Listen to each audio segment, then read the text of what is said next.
Success wasn't supposed to feel like this. When I hit 10K subscribers on YouTube, I thought the world would change. I thought I'd wake up one day and feel different. Important, maybe. Validated. But all I felt was tired. Tired of pretending. Tired of chasing engagement. Tired of editing my life into something it never really was. By the time I reached 14K, I had abs, discount brand deals, girls who slid into my DMs, and a decent ring light setup. I filmed daily, posted 3 times a week. I worked out twice a day and called it content. Still, none of it mattered, not after Haley. We dated for 2 years. She knew me before the camera did, before the protein sponsorships and the rise and grind captions. When she left, she said I cared more about my image than our relationship, that I filmed our life like a highlight reel, like I was already planning to move on before she even walked out. So I did what any emotionally avoidant 21-year-old guy would do. I filmed a breakup video. Moving on, staying strong. Shot in moody lighting with a hoodie and lo-fi beats. It went semi-viral. 47,000 views. I read every comment. Most were supportive. A few called me out for milking the pain. Then Lana messaged me. Her first words were, "You're brave." She followed me the same night I posted the video. Her account looked clean. Minimal posts, private, but her profile pic, blonde hair, high cheekbones, a hotel balcony behind her. I replied. She was in Miami for spring break. Said she liked my mindset. Said she had a suite and champagne and wanted someone real to share it with. I didn't question it. I was nursing heartbreak and looking for any kind of distraction. When you're hurt, you mistake attention for intimacy, and I fell for it, fast. Our first date was on the rooftop of her hotel, overlooking Collins Avenue. She wore red lipstick and heels that didn't belong on sidewalks. Her smile was sharp. She kept asking about my journey, what it was like to grow an audience from scratch. Never once mentioned her own past. Said she liked to stay private. But she kept filming me, snapping photos of my torso when I stretched, holding her phone low under the table. I figured she wanted content. Everyone did these days. Still, something about her felt curated, like a trailer for a movie that didn't exist. 3 days in, we jet skied off Biscayne Bay. On the 4th, she invited me back to her suite. Marble countertops, a giant mirror. She poured champagne and told me I was different. I liked the way she said it. Like I was special. Like I was the one being chosen for once. That night, after filming a promo downtown for some off-brand creatine, we stopped at the Burger King near her hotel. It was just past 11 p.m., humid air sticking to the sidewalks. She ordered fries, barely touched them. I got a double Whopper. We sat in a booth by the window, while drunk tourists stumbled past outside. I tried to tell her a story about college, about Haley. She got quiet, pulled out her phone. After a minute, she said, "Haley sounds basic." It was the way she said it. Flat, dismissive, like she was editing my memories in real time. We walked back in silence. The suite felt colder than usual. She poured drinks, told me to take off my mic. Then she looked at me. Not angry, just still. "I know you're recording again," she said. I froze. My phone was in my pocket, mic still clipped to my shirt collar. The blinking light gave me away. I hadn't even noticed it was on. "I'm not mad," she said. "Just curious. Is this what you did with her too? Film everything? Edit the pain until it's palatable?" I didn't say anything. My mind raced. Why was she so calm? How did she know? She walked over to her bag and pulled out a USB stick, tossed it onto the bed like it was a room key. "Watch this alone," she said. "Then decide if you really want me here." I didn't stop her when she left. I didn't even ask where she was going. Just stood there, heart thudding, afraid to breathe.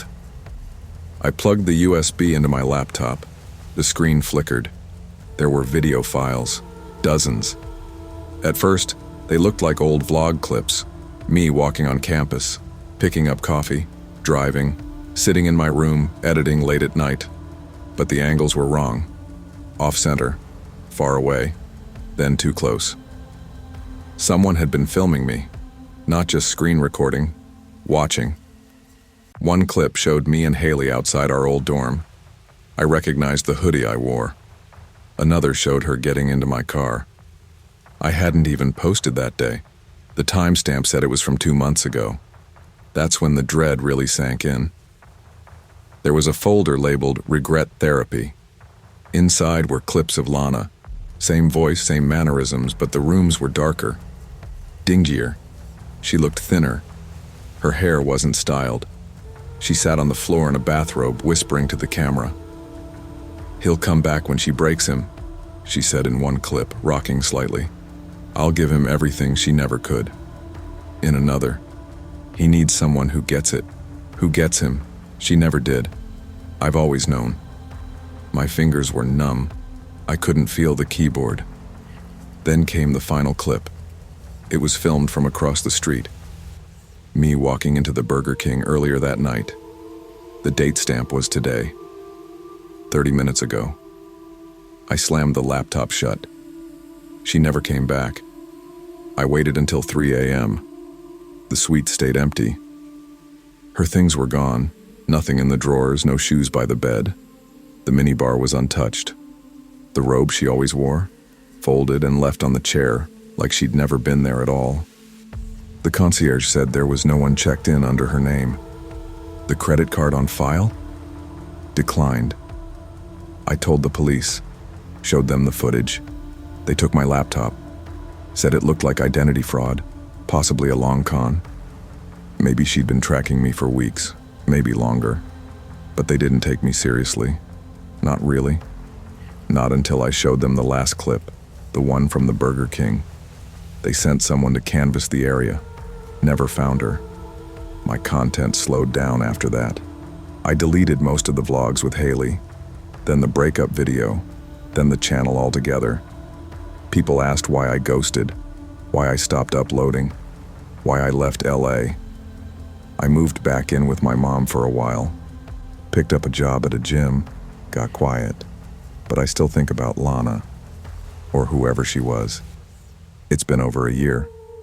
I'm in Texas now, changed my name on socials, started a new channel about strength training and mental health. No face, no vlogs, no personal life. Sometimes I still get messages. "Bro, what happened to you and that blonde girl from Miami? Did you really date a stalker? Why'd you delete all your stuff?" I never answer. Part of me wants to forget, but part of me also knows that I walked into that Burger King thinking I had control, that I could manage my image, tell my story, edit out the pain. And I was wrong. Lana, or whatever her real name was, didn't just want attention. She wanted authorship.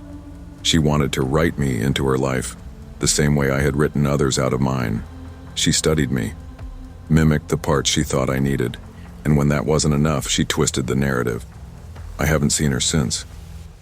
But when I check into hotels late at night, I still glance at the security cams, still check the windows, because I'm not sure if she's gone, or just watching from another angle. I saw her again 2 weeks ago, or someone who looked just like her. It was outside a gas station in Arizona, midnight. I was filling up on my way to Albuquerque. She was standing by the ice machine, hood pulled up, phone in hand. She turned. Our eyes met. My stomach flipped, but she didn't approach me, just smiled. Then she was gone. Maybe it wasn't her. Maybe I'm just paranoid. But when I got to my motel, there was a USB drive on the front desk. No note, no label. I haven't opened it. Maybe I never will. Because there's a line between documenting your life and surrendering it. Between sharing your truth and letting someone else script it for you. I spent years filming other people, editing them to fit my narrative. And in the end, I attracted someone who did the same to me. That's the real lesson, I think. When your whole life is content, eventually, someone might come along and want a piece of the script, even if they have to write it in blood. The more we filter our lives through lenses and edits, the easier it becomes to lose track of what's real and who's really watching. You don't realize how much a person can unravel until you've had to start over with nothing. For me, it happened slowly. A toxic engagement I couldn't fix, a lease I couldn't afford, long nights in a freezing car with a duffel bag of clothes and a charger that only worked if I bent it just right. That's what Pittsburgh was for me by the end. A graveyard of plans and apologies. So I left. Packed what I had and drove west until the gas money ran out and the streetlights felt unfamiliar enough to pretend I was someone new. Cincinnati wasn't perfect, but it had a pulse. I landed a night shift at a Burger King on Main Street, right in the middle of downtown. It wasn't glamorous, hell, it barely felt safe, but it paid enough to keep a roof over my head. A one-bedroom in Over the Rhine with creaky floors and water stains on the ceiling. The kind of place that didn't ask questions when I handed over cash. I didn't get close to anyone at work, didn't want to. I showed up, kept my head down, did what I was told. The other employees thought I was quiet. The truth was, I just didn't have anything left to say. Then came Victor. He started showing up in late March. Always alone, always near closing time. Something about him didn't fit the neighborhood. Buttoned shirts, long coat, shoes too clean. He looked like he should have been in an office downtown, not sipping Sprite under flickering fluorescent lights at 3 a.m. The first time he spoke to me, I had just dealt with a drunk guy screaming about cold fries. I stayed calm, got him out without a fight. Victor approached the counter after and said, "You're good at calming people down, that's rare." I didn't say much back, just nodded, gave a tired smile. But I remembered it. He kept coming in after that, maybe 2, 3 nights a week. He'd sit quietly, scrolling his phone, sometimes scribbling in a small notebook. Always watched me, never the others. And when he spoke, it was always the same. Oddly observant compliments that made my skin itch. "You've got a quiet strength. I like how you move, deliberate, not like the others." At first it felt harmless. Maybe he was just lonely. God knows I was. But then, one night around 2:30 a.m., he walked through the back door. No buzzer, no knock, just walked into the kitchen like he belonged there. "You left it open," he said, like we were roommates or something. I thought I'd help close up. My whole body went cold. "You can't be back here," I said. He raised his hands. "Relax. I used to work jobs like this too. I know what it's like. Invisible until someone needs you." Then he placed something on the prep table, a wrapped candy bar. "For you, no tricks." I didn't touch it. After that, I started checking the locks, twice, sometimes 3 times. I changed my walking route home, avoided the bus, tried to shake the feeling that I was being followed. It didn't work. A week later, I found a note taped to my locker. "You're not alone. I see you." Nobody saw who put it there. The cameras in the break room were shot. Water damage from a leak we'd never fixed. The manager, Heather, said she'd flag the guy if he showed up again, but we were always short-staffed. Between the turnover and the chaos, no one had time to care about a maybe stalker who left notes in candy bars. That Friday, I pulled a shift alone. Midnight to 3 a.m. Heather had called out, and our last cook had quit on the spot 3 days earlier. The store was technically closed. The lobby lights were off, doors locked, but I still had cleanup and closing tasks to get through. Around 12:40 a.m., the drive-through headset buzzed in my ear. 2 cheeseburgers, no pickle, just like you like them. My heart nearly stopped. I hadn't spoken to anyone about what I ordered on my break, not in weeks. I froze in place, listening. Nothing but static now. I crept over to the window, peeled back the curtain. No car, just an empty parking lot and that one busted street lamp flickering like it was about to die. Then I heard it, a soft click. The staff bathroom door on the other side of the kitchen slowly creaked open. I hadn't touched it all night. I stepped closer, mop handle in hand, and then he stepped out. Victor, drenched in sweat, hair matted to his forehead. He was smiling like this was some casual drop-in. "I missed our talks," he said. I didn't respond, just back toward the supply closet. My grip on the mop handle tightened. "You left the back open again," he said, like he was disappointed in me. "Maybe on purpose? Maybe you wanted me to come back." I snapped, shoved the mop at him and ran, locked myself in the office and called 911. They didn't show for 15 minutes. By the time the cops arrived, Victor was gone. No sign of forced entry, no fingerprints. But he left something behind. A laminated photo of me from high school pinned to the bathroom wall with a thumbtack. How he got it, I still don't know. That night broke something in me. I left the job the next day. Heather didn't ask questions, just said good luck and handed me my last check in cash. I moved apartments a week later, changed my number, deleted social media. I didn't sleep right for months. I got a job at a 24-hour cafe across town. Quieter neighborhood, less foot traffic, more cameras. I started drinking black coffee just to stay alert. Kept a box cutter in my apron. I'd tell myself it was over, but deep down I knew better. Victor didn't want money. He didn't want revenge. He wanted something harder to name. Presence. He wanted to be seen. And worse, he wanted me to know he saw me first. 6 months passed. I was starting to breathe easier. Almost. Then one night, at 3:11 a.m., a man walked into the cafe, ordered a black coffee, no cream, paid in cash, sat by the window, didn't blink once. The receipt was still warm when I flipped it over. Under the tip line were 5 words. "Still see you. Still watching." I didn't scream, didn't call the cops, just stared out at the man in the window seat, trying to decide if it was him or just my fear giving him a face. He wore a plain hoodie, no coat, looked thinner, almost sick, but the eyes, the way he held his cup with both hands, it was him, or someone who wanted to be. I went to the break room, texted my manager, told her I had a family emergency, walked out the back door, crossed the street, and got on the next bus out of the city. Didn't even go home that night. I spent the next week crashing at a coworker's place, watching the front window every time I heard a noise. When I finally went back to my apartment, I kept the lights off, just in case he was watching. You think when someone disappears, it's over.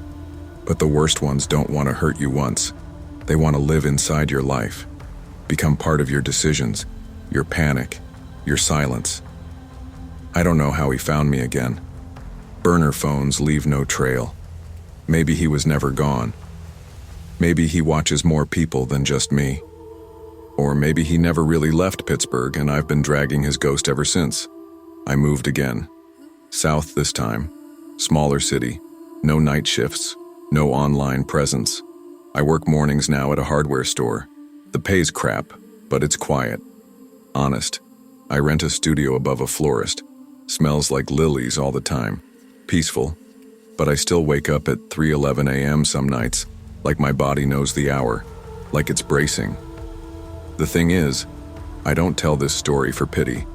I tell it because people think monsters look like monsters, but they don't. They look like calm men in clean coats. They smile. They compliment your strengths. They leave candy bars with no wrappers broken. And sometimes they know where you'll be before you do. So I stay alert.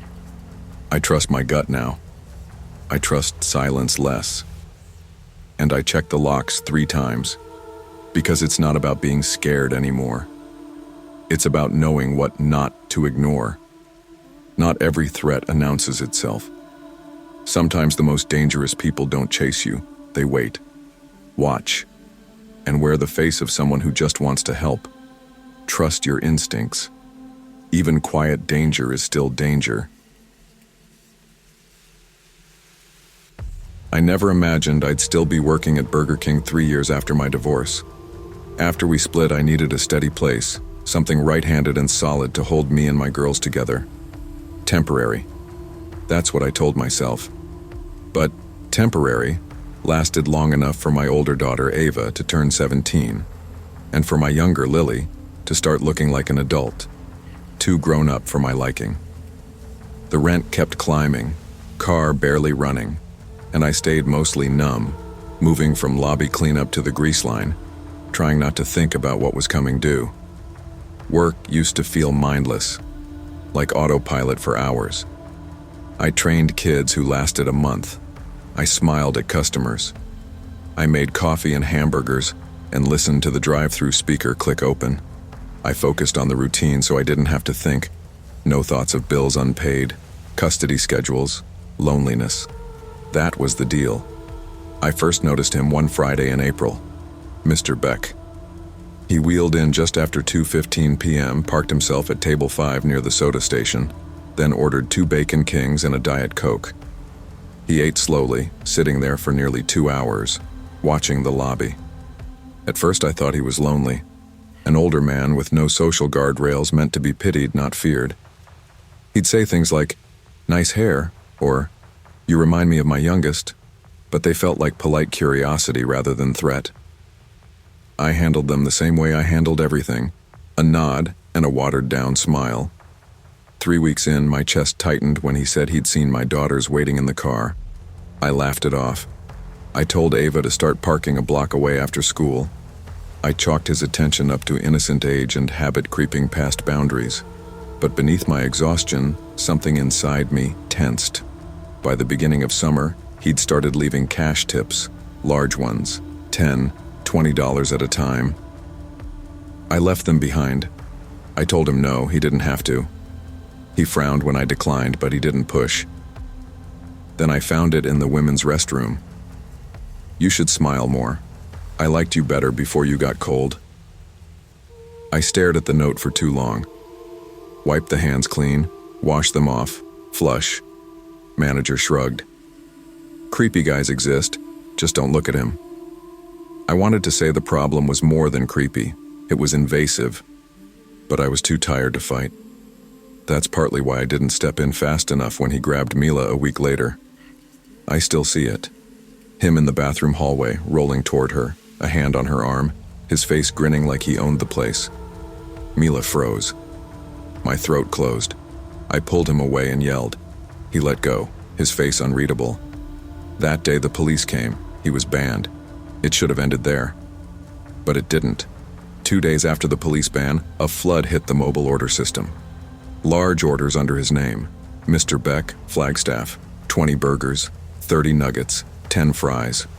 All paid online with matching $100 gift cards. Nobody picked them up. The orders vanished. I stayed late just to log them and watch them disappear. My palms got sweaty every time my phone buzzed, fearing another order. Maybe it was the beginning of my mental unraveling. I started eyeing every delivery person like they were Mr. Beck. I ran to the restroom in the middle of shifts to empty my pockets of phones. I waited on every mobile order notification until midnight felt more like a horror movie cue. After a month, my eyes burned with tension. Ava asked what was wrong. "Nothing," I told her, but she kept watching. Then came the day a woman in her 40s came in with ash eyes and told me she lived 2 blocks from Mr. Beck's house. "It smells terrible. Something died." I mentioned the mobile orders. She nodded, eyes shifting. "It's been weeks," she said. My manager called the cops again. They went to Mr. Beck's house, found him dead for 3 weeks, covered in cat tracks. Dozens of starving cats roamed the floors. They'd eaten his left foot. He'd died maybe 10 days after receiving that note inside my bathroom. That night, I couldn't eat. The next day, I quit my shift. Told manager I needed mental health days. She nodded, handed my last check with no questions. Cracked open therapy. Ava came with me once. I saw my exhaustion on the couch. Lily cried in the other room. But then the mobile orders returned. App notifications after midnight and scheduled to hit right when my shift should start. Orders under his name. Each one left a pit in my stomach. I blocked the app, changed my phone number, changed my account info, blew through hours with support agents until the mobile orders stopped. For a month I thought it was over. But then one afternoon I was scheduled for the drive-thru. Slow shift. Lunch buzz near real food, not fast food noise. My mind eased a bit, took a breath, then static. That intercom hissed. "You looked better when you smiled." It carried through the headset. Just that line, then dead silence. My pulse spiked. I dropped the headset, stumbled back. Manager came running. We checked logs. No replay. The system didn't show error. And yet, I had heard a man's voice. Calm. Familiar. Recording hovering somewhere beyond cables and speakers. Mila had replaced the broken intercom weeks earlier. I didn't tell her. I just handed her more sanitizer and avoided eye contact. I started driving into work with a thermos of coffee, just so I could hold something in my hands. Something real and weighted. And I began keeping a hand-sized crystal in my pocket. Someone in therapy thought it might ground me. I didn't care if it worked. I needed something I could feel. I talked to my daughters nightly about safety. Locked cars, lights outside, no tipping strangers. I felt myself bracing them for a kind of world I'd never before allowed myself to see. The cat smell lingered in my memory. The note lingered on the bathroom mirror. I burned it.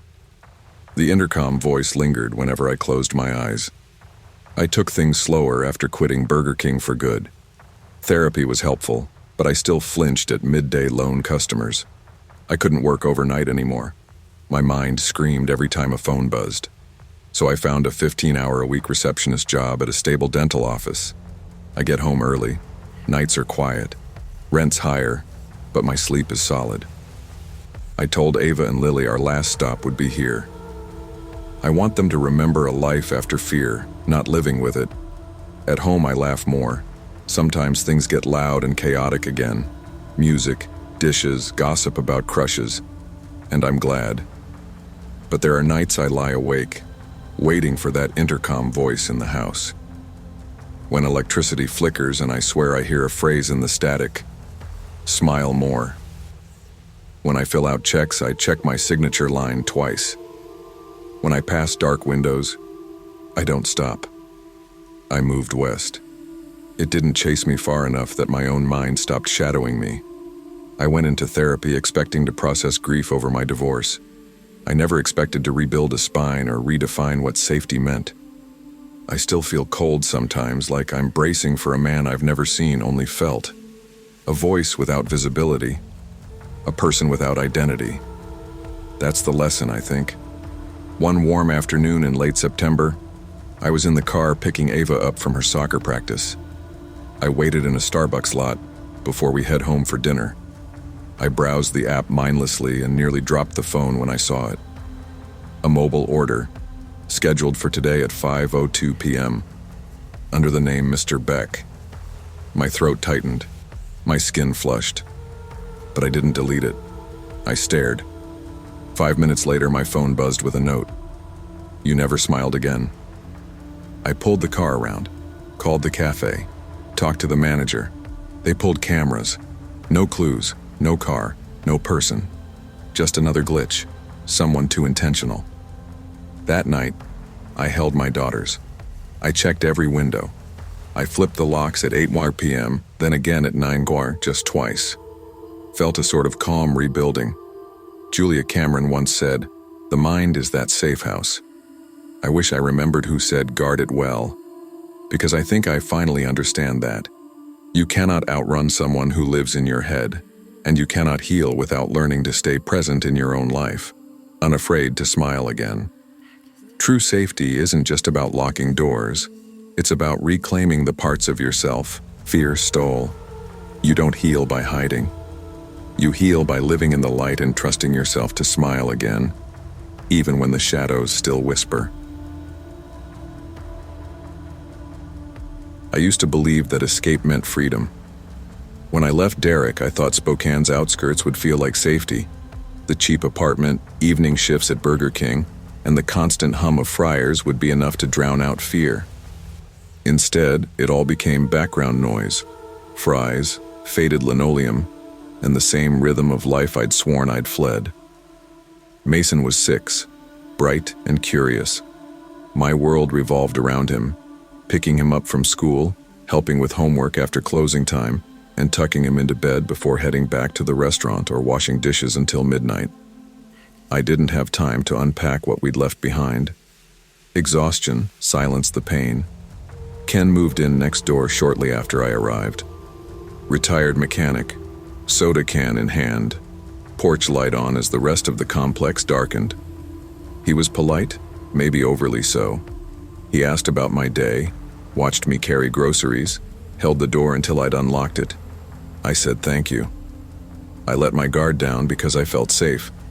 I wanted to believe we were safe. That changed when Mason mentioned candy. He told me Mr. Ken gave him candy after school, even though I'd left him in the cafeteria. I asked questions I didn't want answers to. Ken's responses were casual. "For being such a big boy," he said, as if that explained everything. I tightened our routine. Homework, kitchen table, bedtime. I pulled the curtains shut early. I nudged open windows to check locks. The complex felt smaller and still less safe. Then Derek called. I thought that chapter would stay closed forever, but his voice came through one afternoon while I was cleaning the lobby. He said he missed Mason, called me toxic, said I was keeping him from his son. My chest went hollow. I blocked him, but hours later I got a call from the school. Mason didn't make it to the pickup line. They released him to someone on my emergency contact list, Ken, with my signature, forged. Fear exploded. I called the police. They said, "Are you sure Derek didn't pick him up? Maybe it's a misunderstanding." Their questions felt like demands for proof instead of compassion. I ran to Ken's door and banged on it until my fist stung, but he didn't answer. I asked a neighbor for a ladder to peek in. Blinds drawn, no movement. I collapsed against the wall when police finally forced entry. His school bag lay in the hallway, but no Mason, no Ken, nothing but silence and fear. I called every number I knew, teller lines, babysitters, work colleagues, but every minute Mason wasn't home felt like a burning line being traced across my heart. That night, the police issued an Amber Alert. News crews showed up at my door. The complex swarmed with cameras and lights. I curled up on my balcony wrapped in Mason's jacket to try and keep the cold and panic from spreading. That was when I got the call from a blocked number. It was Derek. Cold, calm, certain. "I told you I'd get him back," he said. "You can't raise a boy on fries and broken promises." Click. Every diner phrase I'd learned at Burger King amplified in my mind. Fries weren't magical. Burgers didn't fix a broken man. And there I was, working fry station to pay bills, while the father used school forms and forgery to steal our son. I went home at dawn. Mason wasn't there. I kissed his empty pillow. I scrubbed the fridge. Wrote myself into exhaustion I didn't have. He was found just before sunset the next day, at a rundown motel on the highway. Shaking, cold, tears and dirt lining his face. He whispered things like, "Mom, he said I don't have to come back unless..." The witness recognized Derek from alerts. They'd planned it together. Ken was arrested on kidnapping charges. Derek was found 2 states away and taken into custody. But Mason wouldn't sleep for weeks. The shadows in his bedroom told him stories. He asked why monsters lived next door. I didn't answer. I just held him, drew heart shapes on his sandwiches and told him we'd keep moving until I could make monsters invisible again. The next day I quit Burger King. I found work at a security desk at the public library, fewer fry smells, fewer nights alone. Instead, I scanned IDs and watched cameras thinking, I'll watch every door. We moved again, a little farther from Spokane. Mason's laughter comes more easily now. I sleep with the light on. I bought blackout curtains. But sometimes at night, I wake up to a knock that sounds like broken glass. A voice too calm to be safe reminding me of Derek's whisper. I tell friends I learned to trust again. I tell Mason we're okay, but I know better. Some lessons cost more than money, more than sleep. Some monsters don't live under beds. They live behind carnations in apartment complexes. They ask about boys, smile when they answer, and leave darkness in their wake. True safety isn't found in walls or schedules. It's built by trusting your instincts, protecting the small and innocent, and doing whatever it takes to keep love stronger than fear. Monsters may appear friendly, but protecting your family means believing what your gut tells you, even before the warning signs turn into alarms. I've spent most of my adult life being two people at once. The woman people ignore, and the woman who keeps everything from falling apart. My name's Lacey. I'm 41, single, and I live in a run-down duplex in South Memphis with my younger brother. He's disabled, cerebral palsy, seizure disorder, and I've been taking care of him ever since our mama passed 5 years back. She used to say I was born responsible. I guess that's true. I work 2 jobs. Daytimes at Burger King on 3rd Street, nights doing janitorial work in a downtown office building. I've been holding it all together with tape and prayer for as long as I can remember. This is the story of the summer it all came undone, and the strange kind of peace that followed. The air conditioning at the 3rd Street Burger King had been busted on and off since May, and by late June the store felt like a deep fryer. The smell of grease never left you. It clung to your pores, your teeth, even your hair after a shower. The managers like to say the job was easy, but that's only if you were 19, pretty, and didn't mind letting customers flirt with you for extra napkins. Me, I just worked. My manager Cheryl made no secret of who she liked and who she didn't. I was never on the right side of that equation. Too quiet, too slow, too tired. I cleaned up the fryer after everyone clocked out. I hauled boxes in 90-degree heat because no one else would. I covered the shifts nobody wanted, and I never said no when someone called in sick. On the schedule I was listed as reliable. What that meant in real life was invisible. Then corporate announced a surprise audit. Cheryl panicked. She started repainting walls and reprinting fake customer surveys. She cut the hours of everyone over 30 and gave more shifts to the camera-ready girls she liked to flirt with the cashiers. I begged her not to cut mine. I needed those hours. My brother's medication had run out, and rent was 2 weeks overdue. "You want to keep your hours?" she said, smirking. "Try smiling more when the customers complain. Maybe lose the limp while you're at it. You look slow on camera." I swallowed hard. I'd messed up my knee years ago cleaning office stairs with no railing. That limp was with me for life. There wasn't a smile in the world that could hide it. Travis showed up the next day, fresh out of business school probably, with his neat haircut and khakis that hadn't seen a fryer in their lives. "Corporate trainee," he told us with a grin and a clipboard. He followed me for a whole shift. Watched how I swept, wiped, filled the drink machines. He pointed out my name tag was crooked, said my apron was off-brand standard. Asked why I sighed after every mop run. It was 100 degrees in the kitchen. The mop water was black sludge. I hadn't slept in 2 days. But I still answered him politely. At one point I was halfway through the lunch rush getting orders out, sweat dripping down my back, when Travis leaned in and told Cheryl, loud enough for everyone to hear, "We need someone younger up here. Fast food is visual now." That hit me right in the chest. I finished my shift. I didn't cry in the bathroom. I just sat in the stockroom after close and shook quietly, like my bones were tired of holding me up. The next morning, while I was bagging a breakfast order, I missed 6 phone calls. My brother had had a seizure. I rushed home to find the ambulance already gone. He was stable, the neighbor told me, but scared, alone, confused. I sat by his bed and held his hand for 2 hours before leaving for work again. I arrived late. Cheryl didn't ask why, just handed me a folded piece of paper. 3 strikes, she said. You're done. I didn't argue, didn't beg. I just handed over my visor and walked out the door into the heat. Outside, the sun bounced off the cracked concrete like it wanted to melt the soles off your shoes. My eyes scanned the parking lot without meaning to, and that's when I saw it. The rental car, the same white sedan Travis drove, parked in the disabled spot, engine still running, windows sealed tight. He was probably inside on his phone, updating Cheryl's performance metrics, probably sipping iced coffee while the rest of us dripped sweat in the kitchen. That did something to me. I didn't go home right away.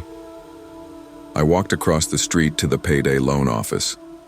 The woman behind the glass had a crooked smile and pink nails. "How much you got left?" she asked. $83, I said. She printed a check and slid it under the glass. You want to roll it forward? No, I said. I'm done. I didn't go back to Burger King. I didn't explain. I just disappeared like grease down a drain. A week passed. Word got around that Cheryl had been demoted. Corporate found doctored time cards, fake surveys.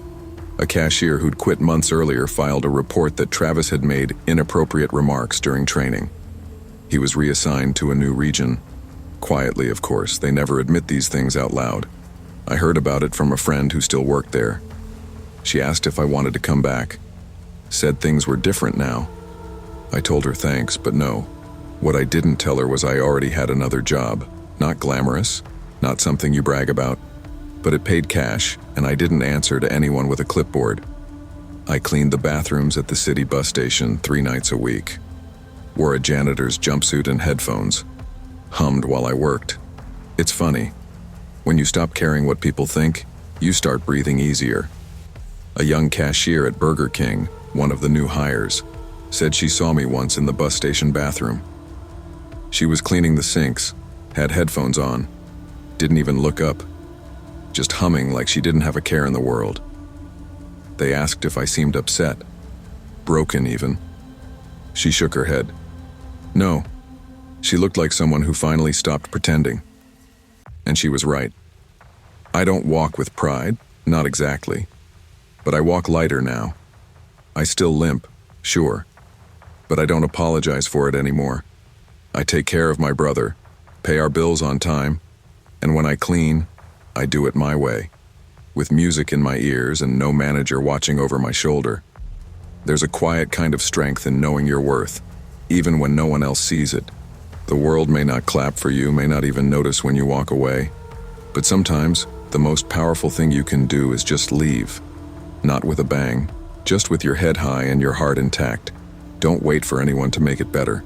Sometimes you have to make your own way out. I didn't come to Georgia seeking drama. I came for a second chance.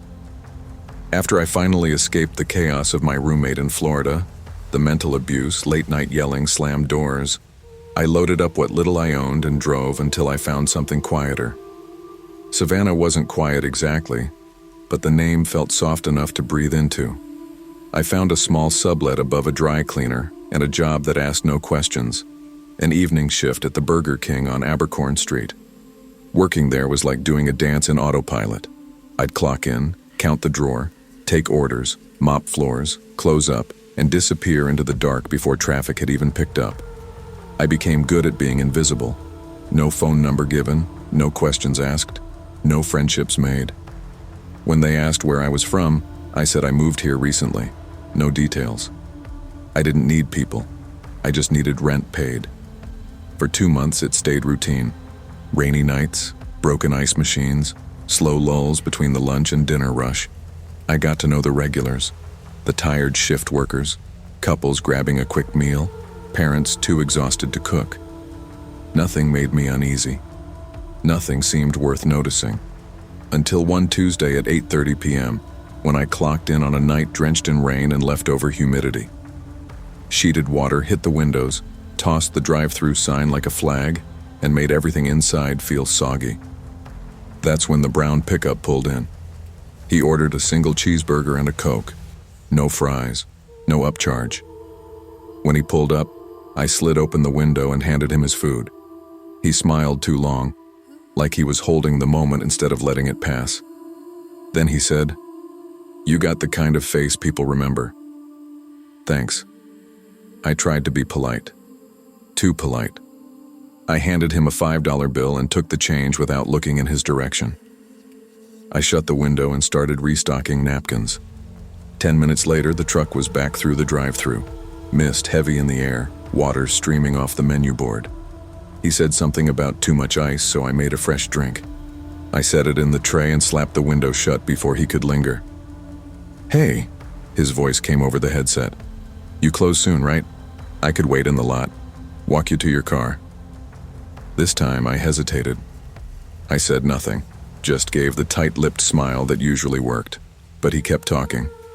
"I hope that's okay. Just don't want you walking out alone. I told Devin, the shift lead, half college kid, half incessant smoker. He laughed it off. Chivalry, Claire. He's probably just being nice. He went back to cleaning the fryer, oblivious to the truck idling just beyond the window. I peered through the blinds. Brown pickup, no headlights, no driver, just stillness. By 9:15 p.m., Devin had left early. I flipped the open sign to closed and wiped counters until my arms ached. My keys were trembling in my pocket. I stepped through the back door, rain-slick bricks scraping my heels as I made a beeline for the lot. I got to my car, metallic gray, just months rented, and slammed the door shut. I pressed lock, and then headlights cut across the wet pavement. The pickup had lunged forward. It blocked my exit. I spilled the key into the ignition. Rain spattered the windshield. Snow or hail, not sure which, but cold. He appeared at the window a second later, calm, collected. He tapped the glass. "You didn't say goodbye," he said. I looked away, fumbled the car into reverse, and felt the back tires slip in the mud. He slammed a fist on the glass, just once. I floored it. Tires squealing across pavement and grass, launched over the curb and kept going. I didn't drive home. I needed light and people. I ended up at a 24-hour Walgreens. I hid in the glow of the pharmacy sign for over an hour, shaking so hard my water cup rattled in the cup holder. I had no one to text, no one who'd answer. Ultimately, I called a domestic violence hotline, not because my abuser was a partner, but because I needed someone to say it mattered. They said it was enough. And for the first time in months, I believed them. I filed a police report 3 days later, gave the license plate that didn't exist, described his truck, even mentioned the first comment. "You got the kind of face people remember." The officer nodded, took my words, but never sounded like he believed me. That was okay, I didn't need him to feel. I just needed a record. I transferred to a Burger King across town days later, moved my route, changed my parking location, bought a retractable pepper spray I kept hanging from my keys. I refused to drive out at night with my windows tinted. I began checking my rear view and side mirrors obsessively. On my first shift in the new location, I wiped my station clean, trying not to let paranoia slip into my smile. The new store was nicer, clean tile floors, working ice machine, full dining room. I kept a low profile, head down. And for the first few weeks, no strange men, no empty headlights, nothing mirrored my experience on Abercorn. One night, nearly a month later, I clocked out early. Cup of coffee in hand, I dared hope I might forget some of that fear. I pulled onto the main road and steered toward home, but then there it was. Brown pickup truck, taillights on, idling at the stoplight ahead of me. I froze behind the wheel. My heart tried to leap into my throat and run out through my ears. I waited for it to turn green. It didn't. Then it did, except the truck didn't move. So I turned into a side street to avoid it. I checked my visor mirror, it was still there. I pulled into a different parking lot, sat in the car for 20 minutes, then drove in circles at 1 a.m. until I convinced myself he'd gone. I never called the police again. I started seeing signs around town. Reports of someone matching his description near McDonald's, Taco Bell, IHOP. Always after hours, always hanging back. License plate that traced to a different state. No charges, no arrests. That summer, the police leaked a caution for restaurant workers. But there was no picture, no details. One of those, "Don't let strangers approach your vehicle" flyers tucked in the corners. It didn't feel enough. Once I found a flyer slid under my windshield wiper at night. Just a printout of a pickup truck and "Look out" in all caps. No number, no details. Just the truck. A coworker, new to fast food service, asked me once if I was okay. I brushed her question away. But by the time I clocked out, she called me. Said, "That guy followed me in my car last night. Pulled up behind me in the Taco Bell strip. Then he just pulled in beside me, circle and..." You know what he said? I didn't wait for the answer. He said, "You didn't say bye." She hung up. I nearly threw my phone against the steering wheel. I kept working nights. I kept carrying pepper spray. I learned the way he looked, how harmless he seemed until the moment he wasn't. I carried suspicion. I developed routines, flashlight in hand if I got to the car after midnight, quick rounds through the lot before sleeping at night. Then, one muggy July night, I dropped off some things at a friend's. I got back in my car after sunset and noticed a man slumped inside the brown pickup parked 2 cars away. Interior lights off, but the engine was running. My blood froze again. I ducked back into my friend's porch and called the hotline. I sat there sequentially calling 911 and sending them screenshots of him from my phone. I stayed under the porch lights until an ambulance and cop car appeared. They found nothing. No plates, no ID. Truck was empty. They said he'd vanished. But I felt alive. Autumn rolled in and I hit my 2-year mark at the Burger King chain. I'd started to think maybe I could breathe someday without waiting for dread. I got my own apartment, a 1-bedroom with electric windows, a doorbell that buzzed when someone came. The smallest things felt like armor. That night, a car pulled into the lot just before I left for my closing shift. My stomach dropped for a minute before I reminded myself to breathe. I watched as they parked, door opened, hood of a jacket flared out. I opened the lobby door steadily, walked through my station and clocked out. I didn't turn until I was halfway across the parking lot. I kept walking until I was in my car and locked inside. I checked the rearview mirror. Empty. My breath hitched. I drove off. I've never seen him again. Every feeling of dread you ignore can be the whisper of a danger that won't just go away. Staying safe isn't paranoia, it's preparation. If something feels wrong, act on it. Your instincts are there for a reason, and if you ever wonder whether it matters, whether you'd be overreacting, remember, you are worth more than feeling safe. People always expect a horror story to come with something loud. Sirens, screaming, headlines, maybe even a body count. Mine's quieter than that. No blood, no chase, no one caught in the act. Just a cold Tuesday in Montana, a plastic tunnel slide, and the wrong kind of smile. I was 9 years old the winter it happened. My parents had split when I was 7, and I only saw my dad every other weekend, if that. He wasn't the type to remember birthdays or parent-teacher nights. But that day he showed up at school for pickup with his work truck still idling out front, and a promise to take me to Burger King. He said we could hang out for a bit, maybe hit the play area if it wasn't packed. I didn't question it.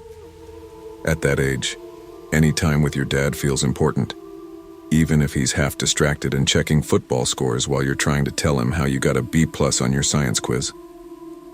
We pulled into the Burger King off Grant Creek Road. Snow was piled high in the parking lot, and the sun was already low, throwing long shadows across the lot. The place was mostly empty except for 2 families, one with a toddler throwing fries on the floor, and another with 2 tired-looking parents scrolling their phones while their daughter argued over apple slices. The play place was a bubble of color tucked in the corner, bright reds, blues, and yellows, but dulled by years of use and grime. I asked if I could go in while Dad ordered. He said sure without looking, already at the counter, talking to the cashier about the Grizz game. I slipped off my shoes and climbed into the padded entrance of the play zone. It smelled like feet and old ketchup, but to me it was still a castle. That's when I saw her. She was sitting cross-legged near the tunnel slide. I remember her coat first, an old faded green like the kind you'd find at a thrift store. Sunglasses indoors. She didn't look homeless, but she didn't look like she belonged either. Adults don't sit in the play place, not unless they're chasing a giggling toddler or pulling a stuck kid out of the tunnel. She wasn't doing either. She noticed me watching and smiled. "Hey there," she said. "Your dad letting you have dessert today?" I stopped halfway between the padded stairs and the slide. I don't know." "You like shakes?" she asked. "I got an extra one, Oreo. It's over there if you want it." She nodded toward a tray sitting near the emergency exit. I hadn't noticed it before. I didn't move. Something about the way she said it didn't feel right. The whole thing felt like a setup I couldn't explain but didn't trust. Still, she kept smiling. "I can walk you back to your dad if you're nervous," she said, starting to get up. That's when my legs took over and I ran. I bolted out of the play area without thinking. My sock slipped on the tile as I scrambled toward the counter. I grabbed the bottom of my dad's jacket and yanked, breathless and wide-eyed. He looked down, surprised. "What?" "There's a lady," I said, tugging harder. "In the play place. She said I could have a milkshake. She's just sitting in there." He frowned, like I'd interrupted something more important than what I was saying. "What are you talking about?" I pointed behind us. "She said she had an Oreo shake for me, but she wasn't with anyone." Dad turned slowly, scanning the dining area, then the play zone. But by the time his eyes got there, the woman was gone. The coat, the sunglasses, the tray, everything vanished. He looked back at me. "You sure?" "Yes, she was right there." One of the workers behind the counter raised an eyebrow. "Something wrong?" My dad waved him off. "Just a weird lady, maybe. He thought she was offering him food or something." He turned back to me. "She probably just left. She said she'd walk me back to you. She knew I wasn't with her," I said, lower now, voice trembling. "She was sitting inside the play place." Dad looked uncomfortable. Not scared, just irritated. "Well, she's gone now. Come on. Let's eat and go home." We sat at a booth near the windows. My nuggets were too hot, and I barely touched them. I kept looking toward the exit, half expecting to see her coat moving through the parking lot. But there was no sign of her. No cars pulling out, no footprints in the fresh snowbank along the sidewalk. She was just gone. After a few minutes, Dad got up and asked to speak to the manager. A woman in a red polo came over, wiped her hands on a napkin, and listened as he explained. When he asked about the cameras, she sighed. "The ones facing the play area haven't worked in a while," she said. "Maintenance was supposed to replace the wiring. I'm really sorry, sir. We haven't had any issues like that before." That was it. We finished the meal in silence, and I didn't go back in the play place. I didn't ask. We drove home, the truck heater fighting to keep the cold out. Dad dropped me off at Mom's place and told her what happened in vague terms. Some lady creeping around, then left. I lay awake for a long time that night. I didn't know the word for it yet, but I felt watched. Not just earlier, now. Like something had noticed me and wasn't done yet. A few weeks passed, and the memory started to blur, like a weird dream you only half believe was real. But then my school counselor handed out flyers. That's when everything clicked back into focus. The flyer had a cartoon cop on it, some generic warning about stranger danger. But the part that made my heart drop was the paragraph beneath. Multiple attempted abductions. Kids around my age, all under 10. Public places, rest stops, fast food restaurants. No suspects caught, no real leads. I went cold. My fingers clenched the flyer so hard it tore at the edge. I tried to tell my mom that night, but I didn't have the right words. I said something like, "I think that lady at Burger King was one of them," but it came out too uncertain, like I was just guessing. She gave me a worried look, but said, "Maybe she was just weird, not dangerous. Not everyone who acts strange is trying to hurt someone," she said. I wanted to scream, but I didn't. I went to my room. I kept the flyer in my backpack for months, folded and hidden behind my math folder. Every once in a while, I'd unfold it and look at that bland cop cartoon like he owed me an answer. I never saw her again, but I started noticing things more. Adults watching too long at the park, cars that idled near the school gate without picking anyone up, people who didn't look like they were buying anything but stood inside gas stations too long. I became cautious, suspicious. Even at 9, I could feel that some people moved differently. Not like predators in movies, but like shadows that didn't belong. Years passed. The memory stayed. I didn't tell anyone else about it until I was 20 during a therapy session in college. I was struggling with anxiety. Social stuff mostly. Couldn't relax in crowded spaces. Avoided diners, fast food joints, especially if they had a play area. The smell of fryer oil made me twitchy.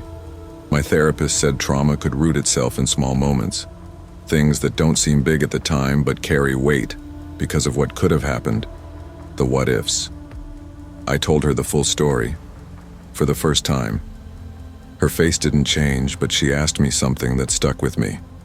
She said, "What do you think would have happened if she'd reached you before you ran?" I had no answer. I still don't. And that's the part that always claws at me. Not knowing. Last year, I drove past that same Burger King while visiting family in Missoula. It looked exactly the same. Same beige siding, same weird placement next to the car wash. But the play place was gone. Torn out. Replaced by extra seating and a TV on the wall. I parked and sat in the lot for a while, just watching people come and go. I didn't go inside. I still think about that woman. Not every day, but often enough. I wonder how many other kids she tried that with. If someone didn't run. If anyone ever found her. Or if she just moved on to another town, another fast food joint, another cold Tuesday with barely anyone watching. And sometimes when I see a kid wander too far from their table, I tense up, because I know how fast it can happen, how little it takes. Evil doesn't always wear a mask. Sometimes it smiles, sometimes it offers a milkshake, and sometimes it walks away without ever being caught. The lesson I learned that night is simple but sharp. Trust your gut. No matter your age, no matter how small the threat may seem. If something feels off, it probably is. And acting on instinct, even if it embarrasses you, might just save your life. Long before any of this started, before the shift changes, before Jake disappeared, before I started checking the security mirror every night, I just needed somewhere quiet to start over. Oceanside felt like a good place for that.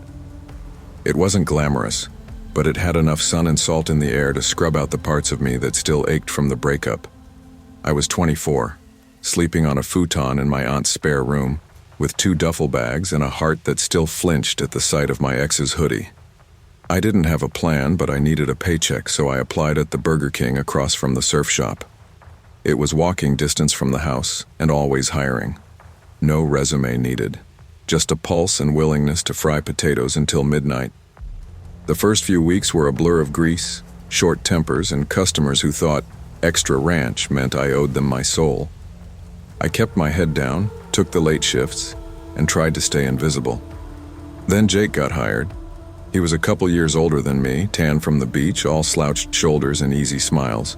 Showed up late to his interview in board shorts and a hoodie that probably still smelled like beer, but somehow still walked out with the job. He worked night shifts with me, flipping burgers and calling me California, even though I was technically from Arizona. We got close fast, not in the way that makes fireworks explode or hearts race, more like 2 tired people finding comfort in each other's silence. He'd wait with me in the lot after close. We'd sit in his beat-up Camry, windows cracked, listening to the ocean slap the rocks just past the highway. One night he said, "We should quit. Open a smoothie shack or something. You'd run the place, and I'd be the hot surfer guy selling acai bowls." I laughed harder than I had in months. But this isn't a love story, at least not that kind. Because while I was learning to breathe again, someone else was already watching. It took me a while to notice Ryan. He was already working there when I started, always early, always quiet. The kind of guy who stocked everything twice and didn't complain when the fryer filter exploded at shift change. At first, he just faded into the background. But then the overlaps started. My break schedules kept changing. Never in my favor, always to match his. At first I brushed it off as coincidence. Then, twice in 1 week, my locker jammed. Both times Ryan appeared like clockwork with a paperclip and a weird smile. "Need a hand?" I said thanks. I meant it the first time. The second time my skin crawled. Once I left my apron in the back room and came back to find it neatly folded. A muffin sat next to it wrapped in a napkin. No note, just a lemon poppy seed baked so perfectly it looked store-bought. I didn't eat it. Something about it felt rehearsed. Jake thought it was funny. "Maybe the guy just likes you," he said, biting into a stale cookie. "Or maybe you've got muffin karma. Or maybe he's the kind of guy who knows exactly when someone's alone," I muttered. Jake raised an eyebrow but didn't push it. That was the thing about Jake, he never made me explain myself, just sat beside me when things felt off. Then one night, Jake didn't show up. 3 days passed. No calls, no texts. His phone rang once, then straight to voicemail after that. I figured it was car trouble, or maybe he finally followed through on that joke about disappearing into Baja. But after 5 days, I drove to his place. It was a saggy beach house he shared with 2 other guys who were rarely home. His car was parked outside, windows fogged, and a stack of unopened mail clung to the screen door. I knocked. Nothing. The next day, the manager at work said Jake quit. Just like that. No notice, no call. "It happens," she said with a shrug. "People bail." But Jake wouldn't just bail. Not like that. Not without grabbing his hoodie from the lost and found. Not without saying goodbye. A week later, a postcard showed up. No stamp, no envelope. Just slid under the kitchen door sometime between the dinner rush and closing. The front was a washed-out picture of some random coastline. The back said, in careful handwriting, "Sometimes, people don't know what's good for them, so I help." No name, no return address. I showed it to my manager. She frowned, said it was probably a prank, and tossed it in the trash. I fished it out when she wasn't looking. That night, I walked to my car with my keys clenched like a weapon. I didn't see anyone. But when I unlocked the door, I found a smear of wet sand on the driver's side window. My car had been parked under the streetlight, on pavement. No reason for sand, except the beach was only 2 blocks away. I stopped sleeping well after that. Ryan still came to work every day, cheerful now, not the awkward, quiet guy anymore. His eyes met mine more often. He started saying things that didn't sound quite like jokes. "Funny how people just disappear," he said once as we refilled the soda station. I didn't answer. You never know who's paying attention, right? Another time, he offered me a muffin again. Banana nut this time. I told him I wasn't hungry. He smiled. "You used to smile more, you know. You seemed happier. Before." Before what? I stopped parking in the back. Started locking my car the second I got in. Started glancing over my shoulder in the freezer, in the supply closet, in the lot across the street where shadows bled into the motel neon. I reported the postcard to the police. They filed a note. But Jake didn't have close family. No one filed a missing persons report. No one pushed. So I did. I tried. But it didn't go anywhere. I still don't know what happened to him. And every now and then, when the night is quiet and the AC hums just right, I swear I hear Jake's laugh from the back alley. It's been almost 6 months since he disappeared. Ryan still works the morning shift, still bakes muffins sometimes, still tries to say my name like it's a secret we're sharing. I stopped talking to him. I keep my phone on me at all times. I check my car tires every night. But sometimes I find sand on the hood again. Just a little, enough to remind me. He never asked me out, never touched me, just waited. And once, after close, when the store was quiet and the soda machines were humming, he passed by me and said, "I knew you'd end up here, eventually." Monsters don't always lurk in forests or abandoned buildings. Sometimes they fold your apron. Sometimes they bring you muffins. Sometimes they smile when someone else disappears. Trust what you feel. Listen to the tension in your chest, not just the words people say. The scariest people are the ones who never cross the line, but stand just close enough to watch you trip over it. They say the weirdest stuff happens on the most normal days. You wake up, hit your routine, punch the clock, and something shifts. Small at first, barely noticeable, like a breath caught in the room. Then you start to feel it in your chest. Something's off. You just don't know how deep the wrongness goes until it's too late to step back. My name's Damien. I was 19 back then. working the back line at a Burger King off Slide Road in Lubbock, Texas. Just one of those stores squeezed between a pawn shop and a dead strip mall where half the neon signs still flicker, even though the stores have been closed for years. I worked evenings mostly, the 4:30 to 11:30 shift. Predictable. The kind of work that didn't require much thinking. You show up, drop fries, flip patties, and clean the grease traps when it's slow. I was saving for community college, trying to get my general eds done cheap. Rent wasn't a problem. I still lived with my dad, who was half deaf and always asleep by 8:00. We didn't talk much. No bad blood or anything, just the kind of quiet that settles when you've both been through enough to keep to your lanes. Mariah had started working there 2 weeks earlier. She was 22, transferred in from a Burger King on the other side of town. Sharp-tongued, serious eyes, always kept her pepper spray on her keys. We weren't close, but we worked in sync. It was the kind of friendship that builds in silence. Nods, eye rolls when customers were awful, the occasional exchange of dry jokes over the fryer. That night, it was spring but still chilly. A soft wind pushing dust across the lot. Around 7:20 p.m., things had started to slow down. The dinner rush was behind us, and Mariah nudged me while I was salting fries. "You trust that ice cream guy out there?" she asked. I glanced through the drive-through window. Parked just past the edge of the lot under a broken streetlight was this faded yellow ice cream truck. Rust crawling up the sides, one cracked brake light, and a slanted chalkboard sign leaning against the window. "He's been there every night this week," she said. "Just sits there, doesn't play any music, doesn't even move." I shrugged. Never seen anyone buy from him. "Same. Want to try it? My treat?" Normally, I'd say no. But something about the way she asked, like she was testing her own curiosity, made me nod. Mark, the night manager, didn't care what we did on break.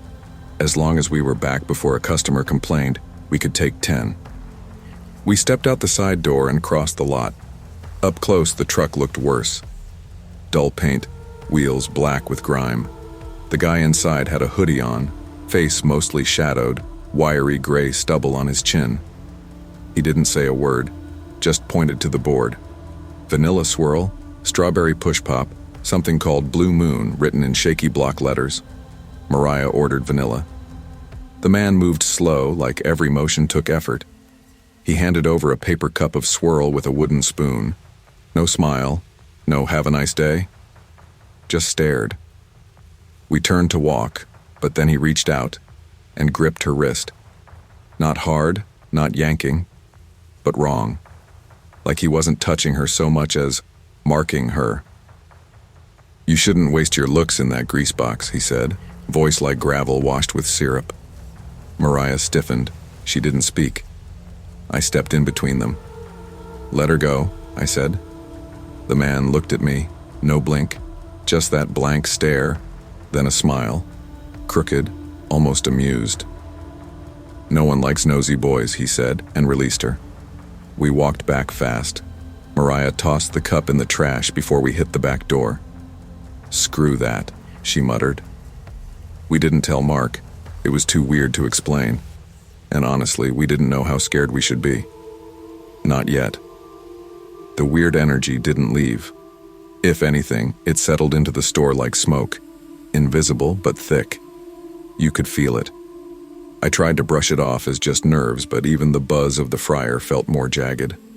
At 8:10, a man at the counter started yelling about a mobile order he said he placed, claiming Mariah had rung him up. Only she hadn't. I was on register before break. She never touched it. The guy insisted, said she smiled weird when she took his payment. "She's the one with the sharp nose and attitude, right?" he said loud enough for the whole store to hear. Mariah froze, her face drained. "I didn't take his order," she said to Mark, who looked half asleep as usual. The man knocked over a napkin stand before storming out. Mark didn't even bother writing it up. "People are nuts," he said, walking back to the office. By 9:30, things were slow. I took the trash out to the side lot. There's an alley that runs between the restaurant and the pawn shop next door. I was halfway to the dumpster when I saw him. The ice cream man. He wasn't in the truck. He was standing next to the dumpster smoking, staring into the bin like he'd lost something. His hoodie was pulled up, hands deep in his pockets. I froze, bags in hand. Didn't say anything. Didn't move for a few seconds. I just backed away and went around the long way. I told myself maybe he was just a guy killing time. But who hangs out behind a Burger King at night without speaking? Mariah was wiping tables in the front. I didn't say anything to her either. No reason to scare her more. At 10:15, she came out of the restroom looking pale.